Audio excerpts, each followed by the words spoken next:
Begin the subcommittee's first hearing of the 119th Congress. I'd like to introduce myself. Derek Van Orden. I think I speak loud enough without that microphone, just figured that out. I'm a retired Navy SEAL Senior Chief. I'm the longest serving enlisted member of the military to ever be elected to Congress. I've used every educational program that the Department of Defense offers, including our VRNE, and I use the GI Bill to help educate my children. I get all my health care through the VA. I love the VA. I love the folks that give me my medical care. Welcome, ma'am. Oh, sorry. Good morning.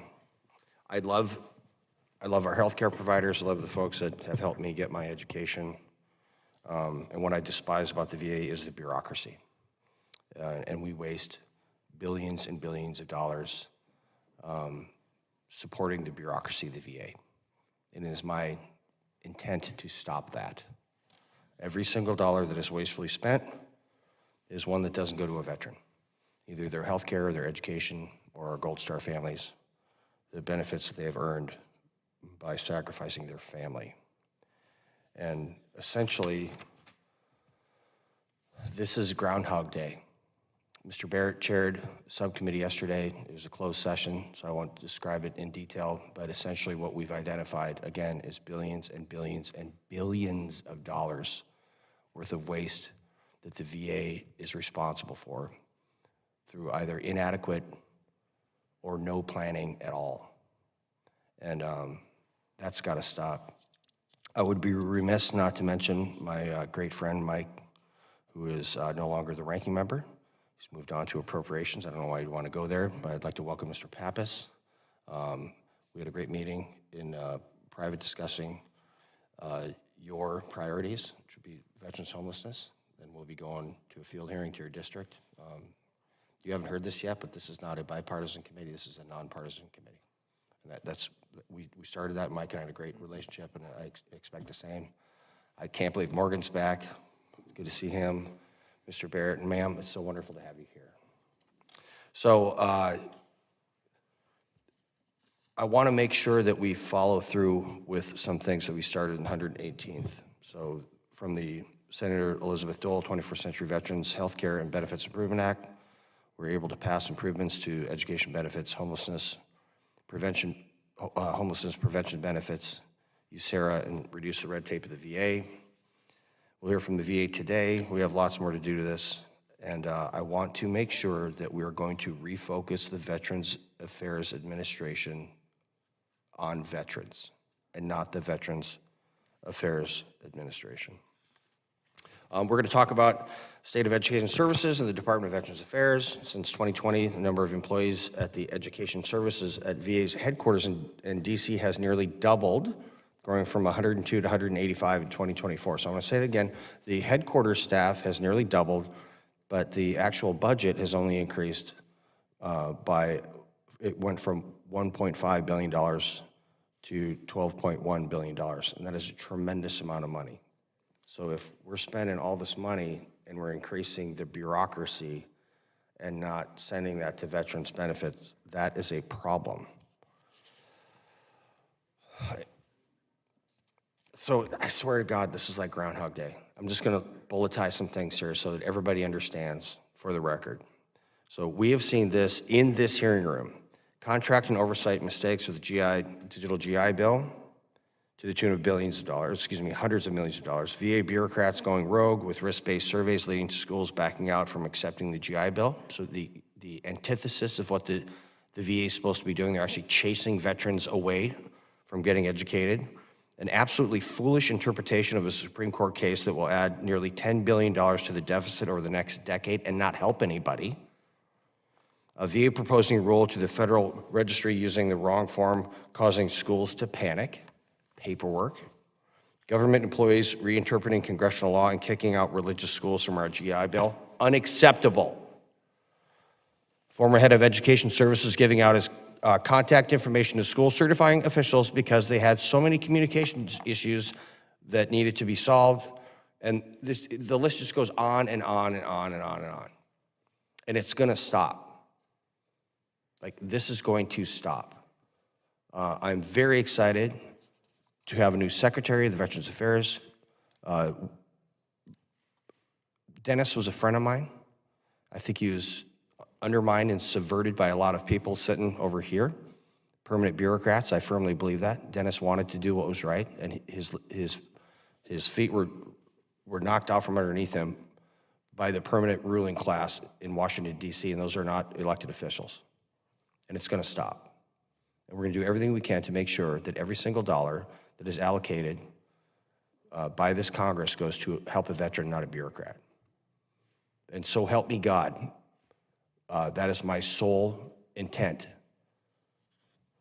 And if I don't know how I could be more clear. So, Mr. Pappas, that's how this is going to go. And I yield to the ranking member for any comments you may have, sir. Well, I want to thank you first for your service in Congress, but also to our great nation, and just the spirit by which you approach your role here as chair of this subcommittee. I was on this subcommittee for my first 2 terms in Congress. Really pleased to be back and look forward to developing a good, strong working relationship and continuing the work that you did with Mike Levin for the last couple years. So I want to thank you for holding this session here today. I think we can all agree that the GI Bill is a landmark law, and I look forward to the work that we will do today together to ensure that student veterans are provided the level of quality that they deserve. But I think we can't hold this hearing today without recognizing what's transpiring, the pressures on federal programs and certainly on the federal workforce as well, dedicated people that meet the needs of veterans each and every day. So I want to take a trip back to late 2024. The final 2 hearings of the Veterans Affairs Committee were on federal agency overreach and poor performance due to staffing shortages at the Veterans Readiness and Employment Program. And since the inauguration of President Trump, the VA has been thrown into chaos, as other federal agencies have been thrown into chaos. Hiring freezes, pushing staff to quit, suspending grants, eliminating programs that veterans with disabilities rely on. And frankly, this Congress hasn't stepped up to its authority and stepped up to the plate in a way that I think we should be at this moment. This is an authority that expert witnesses said would be used to restrain abuses in the executive branch. I'll give you a quote from a recent hearing. Quote, "Agencies are not permitted to misread their congressional charge and statutes, and their interpretation ought to be regarded with special skepticism when they purport to find sweeping new authorities in old statutes," end quote. That was Dr. Philip Wallach, senior fellow at AEI, testified before this committee on December 18th of last year. Yet today, agencies under President Trump's executive actions are finding all kinds of new ways to circumvent congressional oversight. Dr. Wallach further reminded this committee during his testimony after the Loper decision that many observers hope that these interventions can come from the executive branch, specifically political appointees in the upcoming Trump administration, notably Elon Musk and Vivek Ramaswamy, who lead the recently conceived DOJ, argued in the Wall Street Journal that the court's recent ruling opens the door for the president to nullify thousands of regulations based on improper interpretations through non-enforcement and then review and rescission. It's not at all clear that this is a sound prescription. Instead, the remedy for excessive administrative power is a revitalization of congressional power, not just a different flavor of administrative power as overseen by a more aggressive court, end quote. Dr. Wallach concluded his testimony by emphasizing how members from both parties should rely on information and guidance provided by public service professionals at VA and push bipartisan legislation through Congress. He said, if that seems like pie-in-the-sky idea of how the House operates, then we all need to be asking how to make it work better. So I believe in the good work of this subcommittee and the role of our committee in legislating and in overseeing the department. None of us want unelected bureaucrats running wild, damaging systems, and compromising benefits for veterans. So I want to work with every member of this subcommittee to ensure that veterans are at the center of all of our efforts and that we are truly delivering the benefits that they have earned in a timely fashion. So, Mr. Chairman, I appreciate your comments saying that this is a nonpartisan place for work, and I couldn't agree more. That's why we must do the job of oversight of federal agencies and programs, stand tall as a co-equal branch of government, and not shrink from our responsibilities, especially when it comes to the end veteran. So regarding the hearing today, I look forward to VA providing more information on the implementation of the Elizabeth Dole Act and hearing from VA about plans for 2025 and beyond. And I do want to thank you most sincerely, Mr. Chairman, for the time, and I yield back and look forward to the next couple of years together. Thank you, Mr. Pappas. I appreciate several of your comments. I would like us to focus internally, sir. And I've done nothing over the last 2 years other than reminding the Biden administration that we are a co-equal branch of government. And I would remind you, sir, that President Trump has been in office for 3 weeks and I think a day. So let's look forward collectively to doing things great. And if we have concerns, I think we should address these. And so I'll now introduce the witness panel. Our first witness is Mr. Ken Smith, Acting Executive Director of Education Services at the Veterans Benefit Administration. Mr. Smith is accompanied by Mr. James Ruhlman. I got that right? Deputy Director of Education Services at the Veterans Benefits Administration. I'll ask the witnesses to please stand and raise your right hand. Do you solemnly swear that the testimony you're about to provide is the truth, the whole truth, and nothing but the truth? Thank you. Let the record reflect that the witnesses have answered in the affirmative. Mr. Smith, you are now recognized for 5 minutes to deliver your testimony on behalf of the Department of Veterans Affairs. Thank you, sir. Chairman Van Orden, Ranking Member Pappas, and members of the subcommittee, thank you for the opportunity to discuss VA's delivery of education benefits to our veterans and their families. Accompanying me today is Mr. James Ruhlman, Deputy Director of Education Service. I understand and am read in on the concerns this committee has raised on various issues in this space. One such issue that came to my attention was your staff's recent visit to our regional processing office in Muskogee. While there, they observed the processing of a claim related to the Supreme Court's recent Rudisill decision. I understand that it did not go as planned. While the claim was processed, it took too long and encountered several obstacles. Your staff heard concerns directly from claims processors, noting the very complex instructions that they, as claims processors, are expected to follow. Our team also described how claims go back and forth several times before being fully completed, adding to the delays and aging of claims. We are taking immediate actions to engage claims processors who are working these claims to gather their feedback. VBA is evaluating current resources and tools, fine-tuning procedures, and exploring additional training opportunities, as well as enforcing accountability throughout the process. Despite some challenges, I want to highlight that VA has made some great strides over the last several years to improve benefit delivery and customer experience. VA has automated approximately 50% of certificates of eligibility for new applicants, allowing veterans to start their educational pursuits faster. Supplemental claims are currently hovering near 70% automated, up from 40% in March 2021. We're also working to modernize our systems. In July 2024, VA took first tangible steps to move 87% of education benefit payments off of the 50-year-old legacy COBOL system. Just this month, VA processed its first non-Chapter 33 claims on the DGI platform. We are on track to complete the migration from the legacy BDN system by November 2025. With the recent passage of the Elizabeth Dole Act, VA has momentum to make necessary improvements to assist veterans in obtaining full-time employment. Participants in the prior program overwhelmingly recommended vet tech to other veterans. VA's proactive efforts to improve customer experience are making a difference across the board. VBA's Customer Experience Survey Trust Score responses indicate 87% of respondents express confidence about enrolling in schools to use their education benefits, up from 72% in 22, and 85.6% trusted they will receive their education benefits, up from 75% in 2022. VA also recognizes that strengthening partnerships with external entities expands the Veteran Support Network. We will meet regularly with the leadership of the National Association of State Approving Agencies and school certifying officials. Our collaboration with the SAAs has improved the risk-based surveys, resulting in improved accountability, and VA is currently approving new programs in approximately 5 days. School certifying officials are important partners, serving as the first touch point for veterans enrolling in school. These SCOs overwhelmingly endorse improvements to the DGI Enrollment Manager, which replaced the legacy VA Once program in March 2023 and has already processed 10 million enrollments. In calendar year 2025, VA will address multiple high priorities to include continuing DGI modernization, improving the Rudisill review for 1 million potential beneficiaries, and enacting the Medi-education-related provisions of the Elizabeth Dole Act.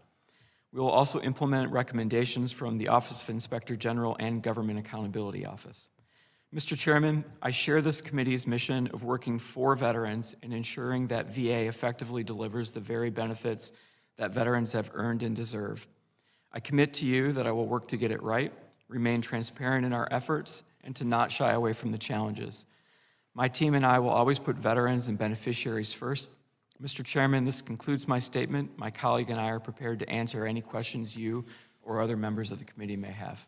Thank you, Mr. Smith. The written statement of Mr. Smith will be entered into the hearing record. We're now going to proceed with the questioning. So you're new here. You two are, so we do 5 minutes, not 5 minutes and 50 seconds. Cool? Just keep it on track. We can always do a second round of questioning if you guys are not satisfied with the answers from the witnesses. Okay? Yeah, talking to McGarvey over there. All right, I now recognize the ranking member Pappas for 5 minutes to question the witnesses. Okay, let's see how I do Proceed, here. sir. You'll be fine. Thank you, Mr. Chairman. Thanks for the testimony, Mr. Smith. And our office and so many of my colleagues' offices have been flooded with constituent calls over the last few days and few weeks. We've literally heard from thousands of people in my district in New Hampshire who are concerned about sweeping executive orders from the administration, including those that are impacting VA. The orders, along with unclear guidance, have, I think, shaken confidence in the ability of, or the understanding that VA is going to deliver on its promises to our veterans. I've heard that directly from the veteran community in New Hampshire. So we were recently made aware of a list of positions at VA that are not eligible for Elon Musk's so-called fork-in-the-road retirement plan. One of the positions is a VRE counselor. You may be aware that I sent a letter to the secretary asking for this position to be exempt from the hiring freeze. So my question to you is, if the position is so mission critical that these individuals aren't eligible for the retirement offer, why are these positions subject to a hiring freeze? Thank you for the question, sir. There's a separate executive order that we're operating under that implemented a government-wide hiring freeze, and we are following that order. Do you expect that VA will request an exemption from the freeze to hire staff members that can service veterans' economic opportunity benefits, including positions that are needed to administer VRE? I am not sure what the secretary will choose to do, but I certainly await his guidance. Okay. If an exemption were granted and wait times were not granted and wait times could increase as a result, would the administration reconsider an exemption as soon as possible to minimize the impact to disabled veterans who are seeking employment?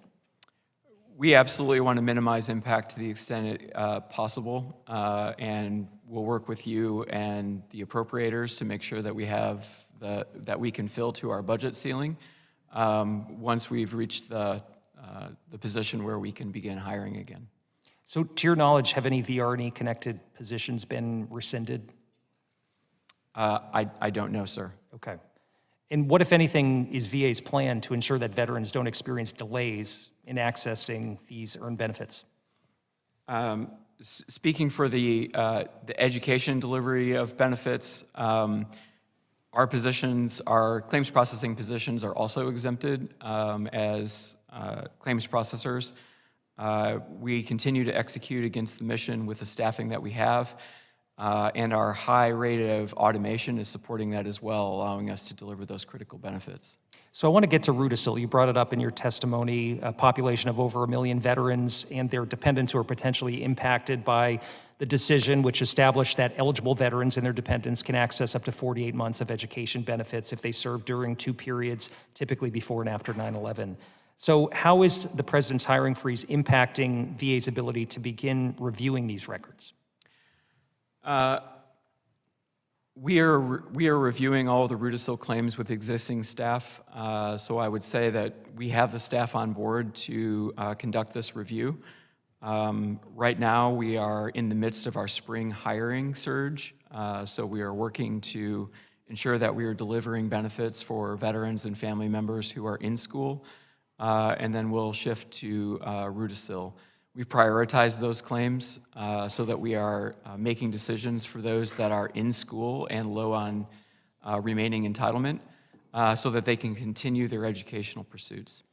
So with respect to the review, in a briefing January 7th, it was reported that it would take approximately 22 months to complete the review because existing examiners at regional processing offices have the ability to conduct this work, only have the ability to conduct the work during non-peak enrollment periods. So it seems that waiting to hear about eligibility for 22 months is not centering on veterans and putting them first. Is there any way that that time frame can be expedited, and what would you need to get that review done in a much more timely fashion?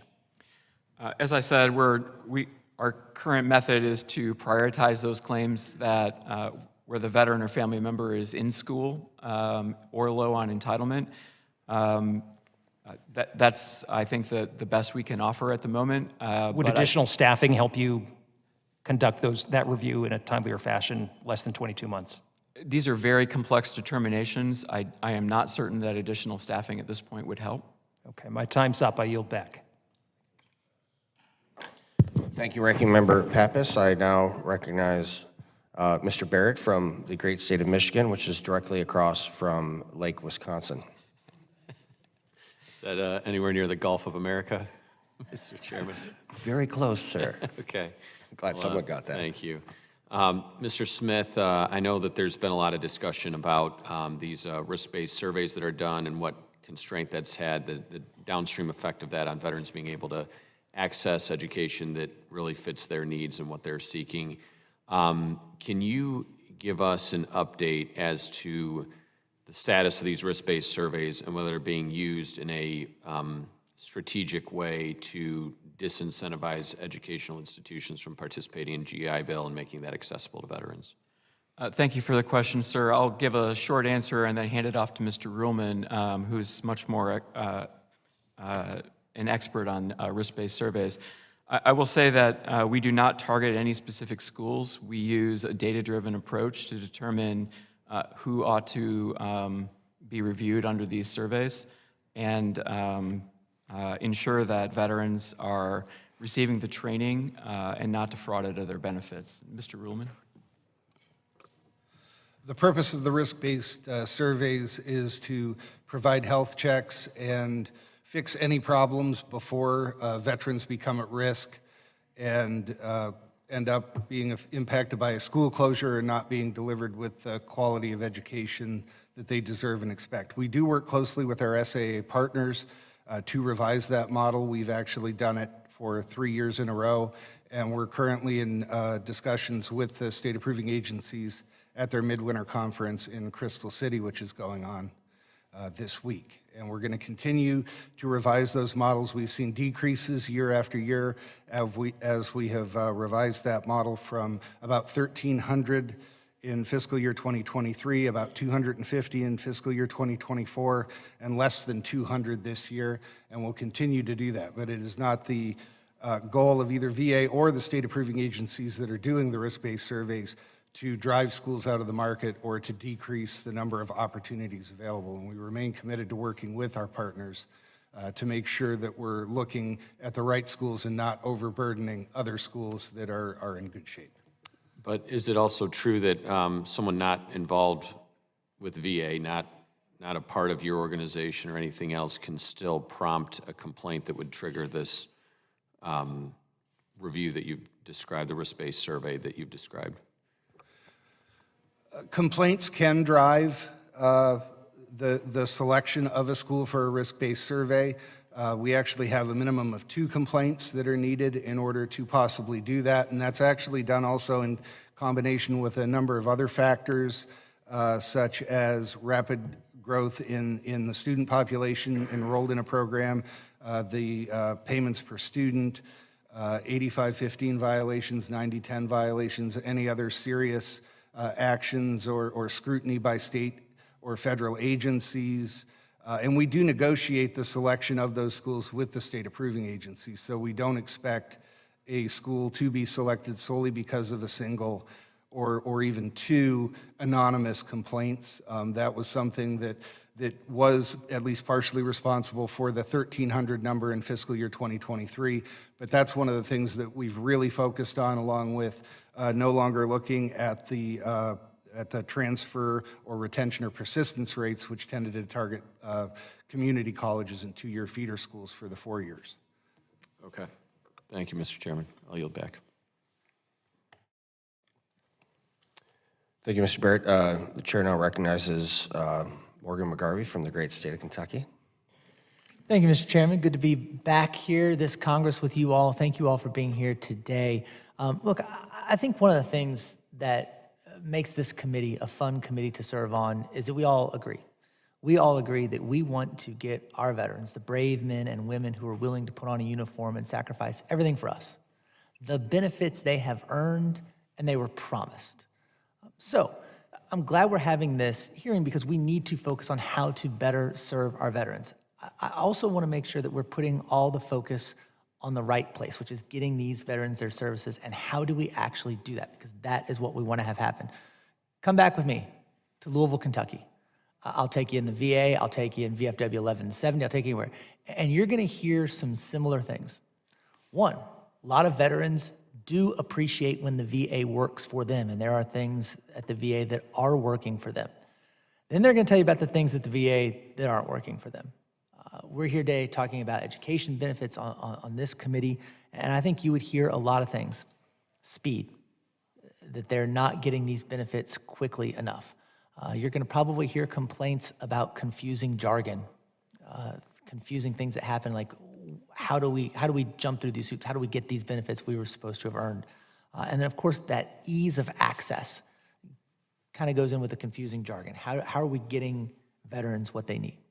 So when we talk about the VA and the bureaucracy at the VA, I think we can admit we all want there to be efficiency in the VA. We want these services to be timely delivered, but I don't want to just scapegoat every person who works at the VA, because we have a lot of really talented public servants who are at the VA getting our veterans the care and the things they need.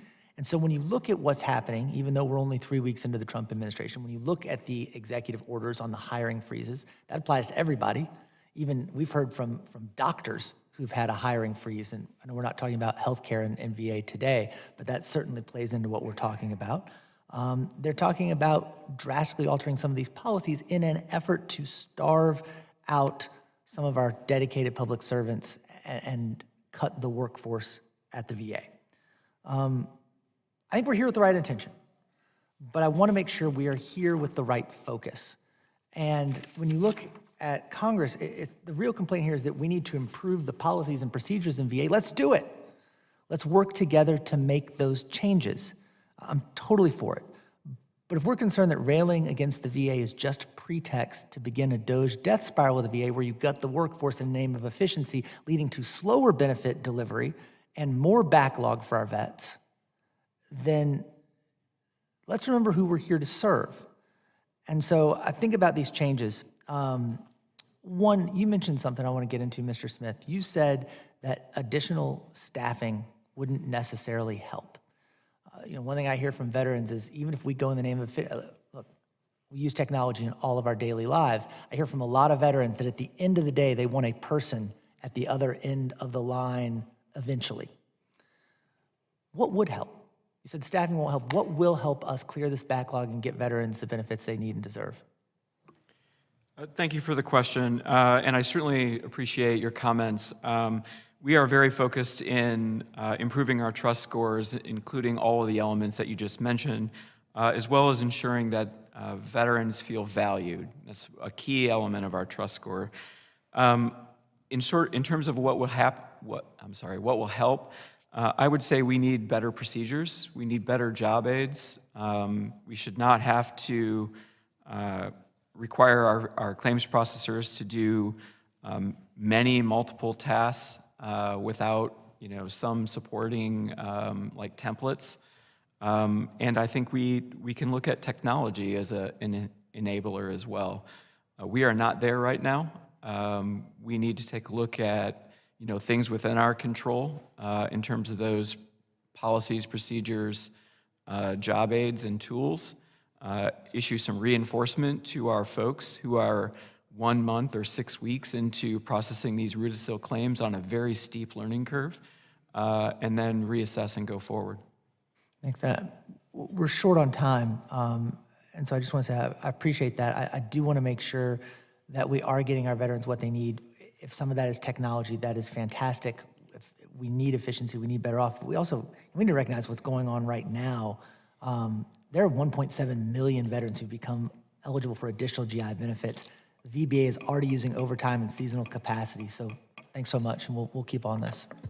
Mr. McGarvey, if you'd like, we'll do a second round of questions. I understand Mr. Pappas would like to do that already, so thank you very much. The gentleman yields back. The chair now recognizes our newest member from the Northern Mariana Islands, Ms. King-Hines, for 5 minutes. Thank you, Mr. Chairman, for this opportunity to learn a little bit more about veteran education services. So I come from the Northern Mariana Islands, and our issue with regards to veterans is just access. And so I'm curious to see what the program currently does to ensure that equitable access for veterans living in remote areas like the CNMI with regards to the digital GI Bill platform is ensures basically that our veterans have the same access. Yes, thank you for the question. All U.S. service members establish eligibility to education benefits based on the merits of their service. I'd like to ask Mr. Ruhlman to talk to us a little bit about getting schools approved in remote areas. Sure. Prior to this hearing, I actually did look to see how many schools are approved in the Commonwealth of the Northern Marianas. There's one college on Saipan, and that's it. To the extent that you have other training providers that are interested in seeking GI Bill approval, we can work with you to get them GI Bill approved in order to have more opportunities in the Northern Marianas for veterans who do live there, and we'd love to work with you on that. We also do have a number of programs which are online, which could be accessed, and those, of course, can be accessed worldwide.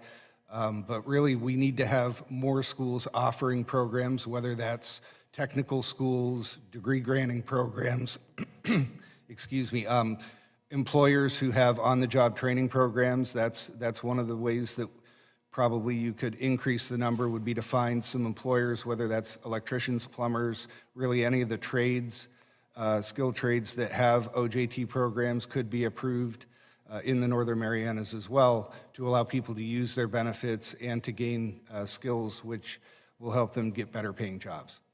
All right, thank you. So it was raised that a lot of times, right, our vets really would like to be able to have access to a real life person to be able to work through some of these applications.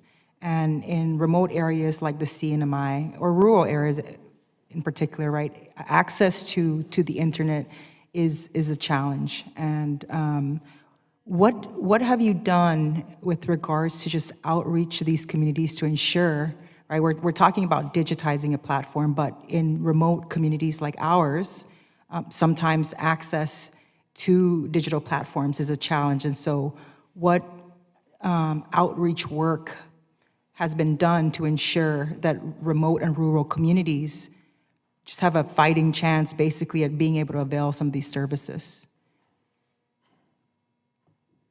Mr. Ruhlman, could you answer? I'd like to ask Mr. Ruhlman to answer that question. Most of our outreach is done using a number of different approaches, but the bulk of it is through email, websites, and it is electronic. I'm sure we'd have people who would love to do additional outreach in person, but that would require additional travel funding. I'm not sure what else we can do in the short run, but I would love to have further discussions about what we could do to provide better service to individuals in the Commonwealth of the Northern Marianas, as well as other more remote places within the United States, because we do want to reach those individuals as well. Thank you, Mr. Chairman. I yield my time. The gentlelady yields back. The chair now recognizes Ms. Ramirez, my dear friend from the great state of Illinois. Thank you, Chairman. It's good to have Midwestern representation in committee. And I want to thank the ranking member also for holding today's hearing and the witnesses for joining us today. By the title of this hearing, I'd like to believe we're all in agreement that education is an important tool to lift up our veterans and provide them with opportunities. And while I know that my colleagues across the aisle have turned their backs on commitment to honor inclusion because of the current administration's attacks on diversity, on equity and inclusion programs, I do have some news for them. Turning their backs on a commitment to diversity is turning their backs on veterans. Veterans are diverse, and I'm proud to represent 20,727 diverse veterans of Illinois' 3rd Congressional District. Let's be clear.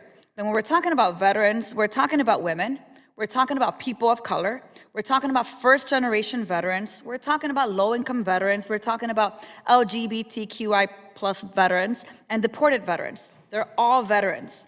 And each veteran is to be celebrated in their diversity and entitled to full access to their benefits that they've earned, and we promise them.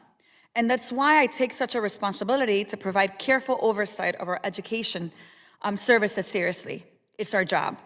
And we can't let attempts to dismantle veteran services or deny the unique needs of diverse veterans in the name of efficiency derail us from our duty. In fact, if anything, it should make us fight even harder to defend the progress we've made in serving veterans more effectively. And so with that, I want to turn to some questions. The GI Bill comparison tool currently allows veterans to search for schools that have a particular population focus, such as women's college, for example, Alaska Native serving institutions, Hispanic serving institutions, we call them HSIs, or historically Black colleges and universities, the HBCUs.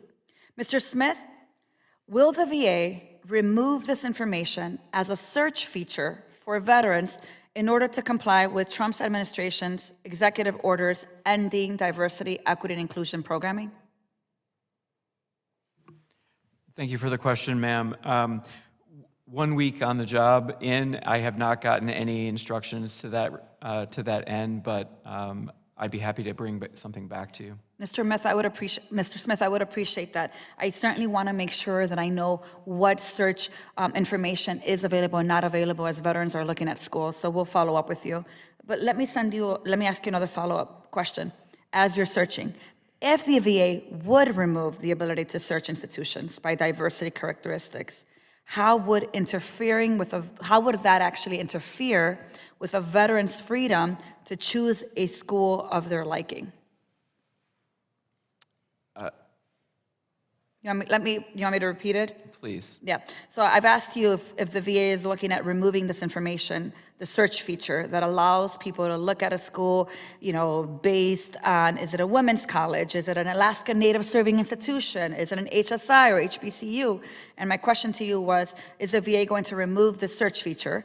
And my follow-up question to you, because you're going to get me that information, is if the VA removes the ability to search institutions by diversity characteristics, how will this interfere with a veteran's freedom to choose a school of their liking? I believe that would force them to use another search method for identifying schools of their choice. But that's my speculation. What search method would they be using? Google, or like what? That would be my guess. So they'd have to start Googling when they already were able to do that through the system that they use, but now we're saying, we don't want you to have that choice, so we're going to have you have to go look at other formats. So in some ways, they would impact their ability and accessibility to be able to look through the system they already have in place, correct? It would be a two-step process. Making it harder for veterans. All right, well, let me follow up. This past week, my district office has been taking calls from concerned constituents who are unclear about how the Trump's administration executive orders on funding and programs may impact the processing of their GI claims and their GI benefits. Let me ask you one last question, Mr. Smith. Since these executive orders have been announced, have veterans reached out concerned about the impact of the changes on their education services and benefits? I'm unaware of any call traffic specifically tagged to the executive orders, but I could certainly research that. Do you have more calls this last week than you had before? I'm unsure what our call volumes are right now. Can you check on that for me? Thank you. Certainly. Thank you, Mr. Chairman. The gentlelady yields back. Interestingly enough, we have a senior enlisted guy here, got a warrant officer, and a commissioned officer, right?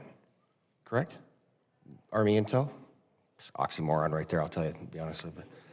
And I would like to just publicly state that, from my perspective, I don't recall a single instance where we cared about the color of someone's skin, their gender, their religion, or what they do in the privacy of their own home.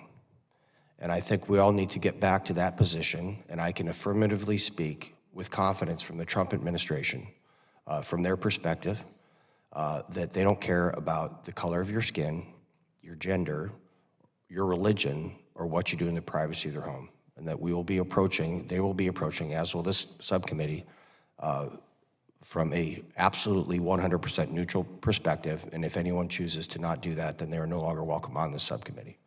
And that's how we are doing our business. That is cut and dry.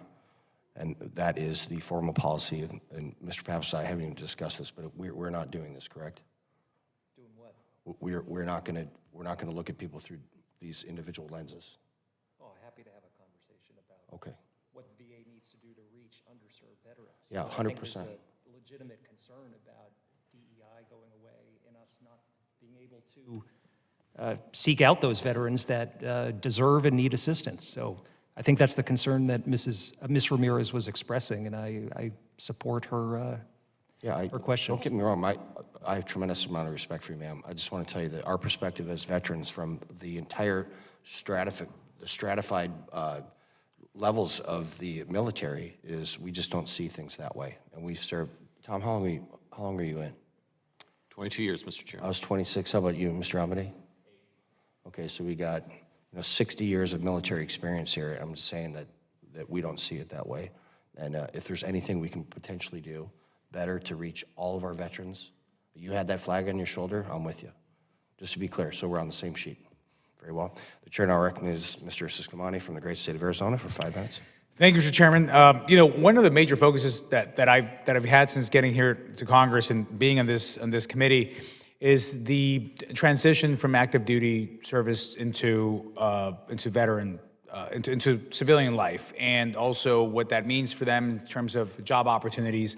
I have an advisory council that I formed 2 years ago where I have 20 veterans in my district, and they range from enlisted and being in for 4 years all the way up to retired generals of 35 plus years of service. So it helps me get a real sense of what the transition looks like, and it looks differently for every person out there. But this is one of the main things that I hear in our community, that the different opportunities that veterans can have. So with my bill, the Senator Elizabeth Dole 21st Century Veterans Healthcare and Benefits Improvement Act that you mentioned just a little bit ago, now being law, I look forward to the many educational opportunities for veterans that will be created as a result of this enactment. From commercial driver's licenses to careers in computer science, this bill puts veterans and their loved ones first by extending popular programs like the Vet Tech, eliminating red tape for more opportunities in education for veterans, and expanding the FRI scholarship benefits for surviving spouses and those who remarry as well. So I look forward to continuing to hear more from you all on how the VA is putting our veterans first through their educational journey. So in this particular topic, Mr. Smith, as you know, VetTech is an important higher education program that has put thousands of veterans into high-paying jobs across the country. So I look forward to seeing this continued. What does the VA plan to? When does the VA begin to enroll veterans in this program again? Thank you for the question, sir. We are still working on an implementation plan. I do not have a date yet, but I would be happy to bring that back to you in Congress once we have it. Is there a sense of urgency on this? This is an important aspect of the overall bill. This has been a pilot program that was highly successful, so I'm hoping that we have a sense of priority and urgency on this one. Yes, sir. And on the a provision in the legislation states that 4,000 students can be enrolled annually. Do you believe this number will be reached this year? And if you expect Congress will need to increase that number in the future? Again, I think I need to get some understanding of what the implementation timeline looks like. we are looking carefully at improving the payment processing systems and our ability to manage this through our digital GI Bill platform to ensure that we have payment integrity and are reaching the right veterans. So once we get all of that lined out within an implementation timeline, I would be happy to talk to you more. And I'm very interested in talking about that specific timeline. The federal government isn't known for its expediency, so I think we need to really make sure that this is moving quickly and swiftly. We have, it's 4,000 a year. In my district alone, we have almost 80,000 veterans. That's my district alone, one of 435 in the nation. So that in my mind, there's every reason to reach the 4,000 and hoping that you come back and request for more, because this is a highly successful program that we need to make sure that that happens. What about other aspects of the bill, like the Fry Scholarship? How's that going, and where are we on that? Yes, sir. So the extension of delimiting dates for Fry Scholars, that is already completed because that was something that we could handle in just regulation. So we are moving forward with that. I'll ask the same follow-up question. What's the timeline on this? What are you thinking? Ask Mr. Ruhlman to give me some help with that. I believe it's already done. Yeah, there are actually two Fry provisions. The first one, Section 201, which has to do with a temporary expansion of Fry Scholarship benefits, and that's for terms that start on August 1st, 2025. We do expect right now to be receiving applications as of April 1st for that. So it should be before anyone has the chance to enroll and use those benefits. For Section 202, which has to do with the delimiting date and remarriage, we can actually handle that procedurally because it's not something where it's determined by the system, the computer system. So that one actually was implemented on January 30th. So basically, we're ready to roll on this, right? Yes. We're now ensured that providers and students are able to participate in these programs, and specifically the Fry Scholarship. That's ready to go. For the delimiting date and remarriage, yes. Okay. Well, I'm out of time, but I would like to just get a sense of the timeline for the vet tech, please, as specific as you can, and with specific metrics on the goals of reaching the participants on there, and also on the remaining parts of the Fry Scholarship. So thank you. Chairman, I yield back. The gentleman yields back. The chair now recognizes Mr. Amade for 5 minutes. Welcome aboard, sir. Thank you, Mr. Chairman, and your previous comments were exactly spot on. The only thing we care about is the American flag on our right shoulders, Lee. Right. And as an Army veteran myself and a member of this committee, I'm deeply troubled by the ongoing failures of the VA Education Services bureaucracy to efficiently deliver on the commitments we owe to those who have served. The post-9/11 GI Bill was meant to expand opportunity, but today bureaucratic failures at the VA are delaying benefits, increasing costs, and making it harder for veterans to access the education they've earned. The botched digital GI Bill rollout is a prime example. What was supposed to streamline benefits ballooned from $470 million to nearly $1 billion. That's embarrassing in the private sector. That should be embarrassing in the government as well. And it remains plagued by delays. Meaningless burdens like excessive risk-based surveys are forcing legitimate schools to drop GI Bill eligibility. And the disastrous Rudisill expansion could cost taxpayers $10 billion, with VA bureaucracy unilaterally adding to the federal deficit. We need accountability, not excuses. Now, the VA must work for the veteran, not against them. Those who served our nation deserve the best. Now, Mr. Smith, the VA is set on November 2025 to finally complete transitioning VA education benefits to the long-delayed digital GI Bill platform. This timeline has already slipped before. So what is the VA doing to ensure that the digital GI Bill program stays on track for this release? Thank you for the question, sir. And let me say first, you have my commitment to be accountable and to ensure that we're doing all we can to do right by veterans, this committee, and get it right for those that have earned the benefits. We are on track for November 2025 to be off the BDN, or the Benefits Delivery Network COBOL-based system. We have had a successful transition this month with our first non-Chapter 33 claims processing. We will move Chapter 35 dependents education assistance next month, and we are on track still with that overall deployment by November. Well, it's been 55 days since Chairman Boss sent a letter demanding answers regarding the failed implementation of the digital GI Bill platform. So I'm just curious why the committee has not received a response. I will have to get back to you, sir. Have you seen the letter? No, sir. This was to the previous secretary. I'm just wondering if there was any transition period, from when you came in to see that letter. I have not yet in the first week on the job, but I will certainly go back and look for that. All right. Mr. Chairman, I yield back. Thank you. The chair now recognizes themselves and the third party for 5 minutes. This just sounds so silly, doesn't it? Mr. Smith, where is your predecessor? Sir, Senior Executive Service is designed as a flexible. Just tell me where he's at. He's been reassigned to another business line. Why would you suppose that is, Mr. Smith?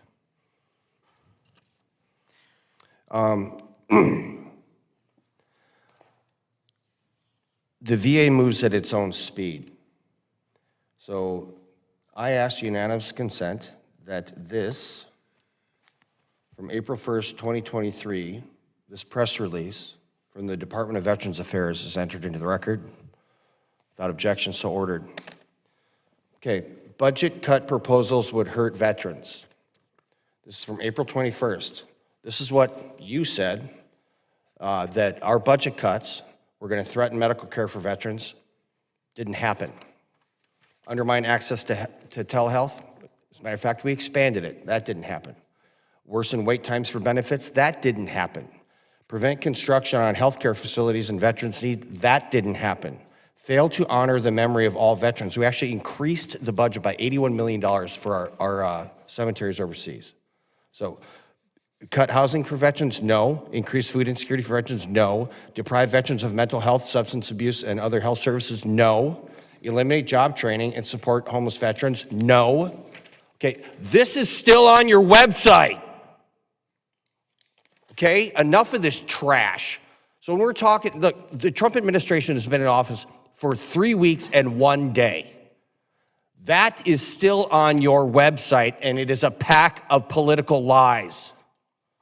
Enough. I'm sick of this garbage, man. So in 2020, there were 657,928 veterans using education services. In 2024, there's over 900,000. Okay, that's a 39.7% increase in participants, and yet you have an 81.4% increase in your employees that are servicing this stuff, with a 5% increase in funding. So the math is not mathing, sir. You've bloated the bureaucracy and actually shrunk the ability of veterans to get education benefits. So you've done that. I know you've been in office for a week, and there's a reason your predecessor's no longer sitting there, because of rampant failure. It's just bad. You said you're taking immediate action to correct these things. What is a specific example of an immediate action that you've taken, Mr. Smith, to correct these deficiencies? Just one. Sir, I'm very interested in improving. All right, stop. No. That's not it. No. Maybe you're not catching on. We're not going to do this any longer. I'll be in office for at least a year and a half or whatever it is left, and I don't care. I honest to God don't care if I'm sitting in this chair 2 years from now. I do care if you're sitting in that chair 2 minutes from now. You've mentioned accountability 4 times in your oral testimony. What does accountability mean to you? Sir, we need to improve our ability to manage risk, the schedule, scope, and cost. Are you aware of a single bureaucrat in the VA being fired for poor performance? One. Are you aware of one? There are individuals that are terminated, sir. I can't begin to tell you the reason. How many guys have been laid off or gals have been laid off for abject failure? Yeah. I would have to get some information from our HR providers. Well, please do. So as a member of Congress, it is not my job to fire people in the executive branch. It's just not my function. I'm asking you if you're aware of people that have been terminated for poor performance. And that's just, Yes. that is not my job. Okay, good. And I would like to correct Mr. Amade. So it didn't blow up from $460 million to $960 million. It actually started, the bid that you guys put in was $25 million. $25 million when you could have just used the Pell Grant process to do the electronic GI Bill. But you put in a bid for $25 million. It is now $960 million, and I still don't think it's going to be done in time. My time has expired. I know that Mr. Pappas would like to do a second round of questioning, so the chair now recognizes Mr. Pappas for 5 minutes. Thank you. I want to ask about implementation of a provision that was included in the Dole Act. I helped introduce a bipartisan bill. It's the Veteran Improvement Commercial Driver's License Act. And so this was included in Dole Act. It is based on the notion that we should be cutting red tape to ease veterans' transition into the civilian workforce and help them find long-term secure employment. So I'm wondering if VA has established the criteria and reporting requirements for commercial driver training programs that are seeking quicker approvals to open a new location, and how VA will track CDL schools' performance. If you can fill in some detail there, that would be helpful. Yes, I can tell you that we are still working to implement that, and it is on track for March of '25, and I'd like to ask Mr. Ruhlman to give some more details. Yeah, we're working with our state approving agency partners in order to develop everything that we do need to implement that program. And we are working to develop some measurable requirements for really all of these provisions, especially vet tech, because what you quoted was actually specifically almost verbatim from a GAO report. And that is something that we're trying to meet those requirements for the various provisions of the Dole Act. Okay. And because this is job training, how will VA keep track of employment outcomes, and will VA take steps to hold CDL schools that have low outcomes accountable in some way? Yeah, we are focusing certainly on veteran outcomes. That is something that we've been working on over the past few years to get a better gauge of not only graduation but employment, income, and seeing really how long they're in the job as well. That's certainly something that we want to do with trucking programs as well. Now, as far as actions to be taken if a threshold isn't met, the authority to suspend or withdraw approval is generally held by our state approving agency partners, which is why we would want to include them in the conversation. But I think that we all have broad agreement that we only want to send veterans to schools that have good, positive outcomes for veterans, and we will continue to work with them as we roll this out, have all the policies in place by March 30th, and then move out in the 360-day cadence as required by statute after that. Okay. I really appreciate those comments. Thank you very much. Mr. Smith, if I could turn back to you. Committee staff traveled to Muskogee recently.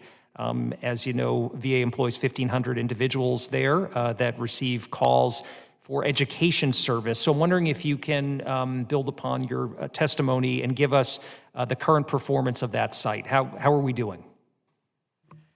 Yes, sir. I can tell you that they are working diligently to process all of their fall enrollments. I think that their performance is really solid, given the fact that they are working through a high number of Rudisill-inspired claims. And is everyone on site and working in person, or are some of these people remote? They are not remote, but they are still, they have until the 28th of April to return to the office. And can you give us some more information, because we've heard these concerns, not just with this facility, but other VA facilities, just about the status of workspace. Is there enough workspace for 1,500 people to be in the office in person?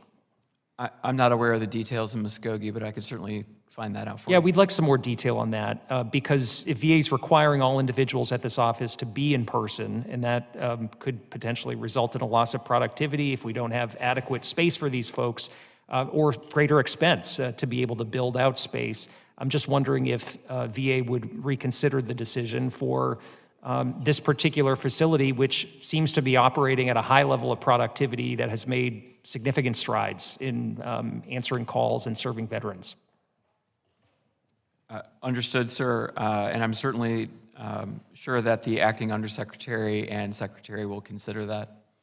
Well, I appreciate that. And I think as we move forward, we do need to make sure that those who are experts in this work, who are frontline workers, who talk to veterans day in and day out, have a voice in this process. And that's one thing that I'll continue to try to bring out through these hearings, because I think too often we don't see those people that can give us important feedback about how to improve processes, and again, how to reach that end veteran who we owe a great debt to. So thank you, Mr. Chairman. I yield back. The gentleman yields back. Mr. Barrett, the chair now recognizes you for 5 minutes. Thank you, Mr. Chairman. So, Ms. Smith, Ms. Ruhlman, listened to a lot of your testimony today. I brought this up in my meeting yesterday. I've been a member of Congress now, I think, 38 days, so there's a lot that I'm absorbing and learning about, but I can tell you that one consistent denominator of all of this is that we have these systems, these IT systems that are intended to be implemented that go exponentially over budget, fail to deliver, veterans suffer as a result, the taxpayers don't get the value for the money that they've sent here. We sit as a panel and a committee, ask questions, we don't get specific answers, and then the process rinse and repeat every 2 years. And the feeling is that the institutional members of the VA wait us out. There's a 2-year term, you know the clock's running, the hourglass is going through, wait 2 more years, new faces will be up here, new people will be there, they'll ask you the same questions and the process will repeat. I'm the chairman of the Technology Modernization Subcommittee. We've been looking at this electronic health record debacle that we've been facing, now this digital GI Bill, these consistent problems with implementation of large-scale IT projects. What can you tell us to restore, number one, that confidence and trust? I mean, I was looking at your biography and, you know, I'm an Army grunt that got elected to Congress. I've been here 38 days. I'm not an expert in human capital utilization and financial stewardship as you are. So help me understand how it is that the common denominator of all this is that we are always over budget, under delivering, and as a result of that, we have less to invest in the services that veterans have earned because we are spending money on these projects that fail to deliver. Yes, sir. I appreciate your comments. I agree with you that that's a lot of money. There's no doubt about that. I think generally we need to be accountable to delivering these IT systems. We need I would to make say sure, specifically, not generally. yes, we need to make sure that we are identifying risks early, that we are setting scope, budget, and deliverable schedules that match the capability of the provider, and that we hold them accountable as well to achieve those objectives. So why doesn't that happen? Like, it can't just be that we should do these things. We don't live in should land, we live in real world, and that hasn't happened. And it doesn't happen, it continues to not happen. And, you know, as they say, the definition of insanity is doing the same thing over again, expecting a different result. I feel like we're there. And we've done that, and we expect a different result, and we expect accountability, and you promise accountability, but then we never actually see that in action. Did we follow, for example, the GAO's advice about how to implement these projects? I know they've done a lot of work around large-scale IT projects, and it feels like VA continues to disregard their recommendations and advice. Was that followed in this instance? I am not certain, sir, whether they followed those provisions. I haven't had a chance to review all of that. I can tell you that the IG did an audit of our deployment of DGIB and found that we needed to make some improvements in creating an integrated master schedule, communicating better with the vendor, and ensuring that we're identifying early and often areas that could cause critical failures. I don't believe that happened before, but that's my commitment to you, that that's where I'm going. So what actionable steps are we going to be able to have? So, for example, when you come to my subcommittee down the road, what actionable steps are we going to have by then to ensure that we have moved the ball forward in this regard, that we're actually going to stick the landing and get this thing done in the timeline that was promised, that we're going to, make a turnaround and get this done in a way that will actually deliver results for veterans? We're working right now to address the findings or the recommendations of IG, but that's not enough. I want to really underscore the need to ensure that the culture of the individuals that are working on this project understand this and understand the expectation that we should be under budget, not over budget. And would you say that you have the capacity to dismiss people who do not share that shared value with you? Yes, sir. And you don't need any further authority from Congress or the executive in order to do that? No, sir. Okay. Thank you, Mr. Chairman. I'll get back. The gentleman yields back. So I just want to, we did have this hearing yesterday with Mr. Barrett. And do you now have a schedule for the digital GI Bill? Do you have a schedule? Like, boom, we're doing it on this day. My understanding is that, yes, we've developed an integrated master schedule. Do we have the integrated master schedule? Anybody? You got it? Do you have one? Holly? Nope. Okay, so if you have one, it would be great if you shared it with us because we have to fund that thing. And if we don't have it and you did it, and we've been asking for a year or so for this, that's a problem. Now, Mr. Smith, I understand you've been in this job for a week. And so, believe it or not, you're getting some grace from this committee. And that stops after this committee hearing. So the Veterans Affairs Administration is responsible for blowing through billions of dollars. To say that the VA administration spends money like a drunken sailor is not accurate because when a drunken sailor runs out of money, he goes back to the ship. And we're not the ship anymore, pal. I hope that's really clear with everybody here. I believe that we have found common ground, Mr. Pappas. We are going to approach the executive branch, and I think it would make more sense if people return to their previous disposition prior to COVID. So if we have folks that were working remotely at this call center, and it's an old grocery store, if they weren't physically located in that building, then I don't know how if they return to work that would be beneficial. And they're you said 500? Like 500 desks short in IT equipment. So we will take that for action because that just doesn't make sense to me. And I think it's pretty clear. I mean, we're now under the Trump administration. I speak to you the same way I did people under the Biden administration. And I just don't care what political party you're affiliated with. I don't care. This makes sense. It appears to make sense. And so we'll take that for action, sir. Yeah. Okay. Mr. Pappas, do you have any closing comments?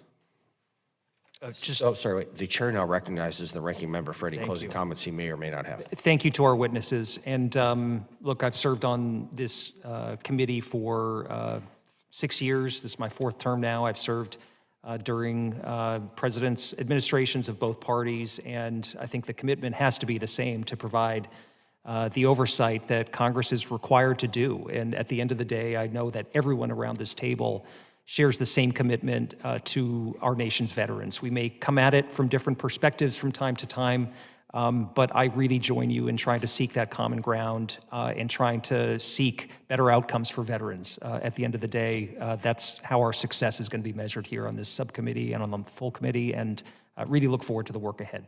So thank you. The gentleman yields back. I don't really have closing comments other than the fact that I would like to thank Ranking Member Pappas and everybody for participating in today's hearing. I ask unanimous consent that all members have 5 legislative days to revise and extend their remarks and include extraneous materials, and without objection, so ordered. This hearing is now adjourned.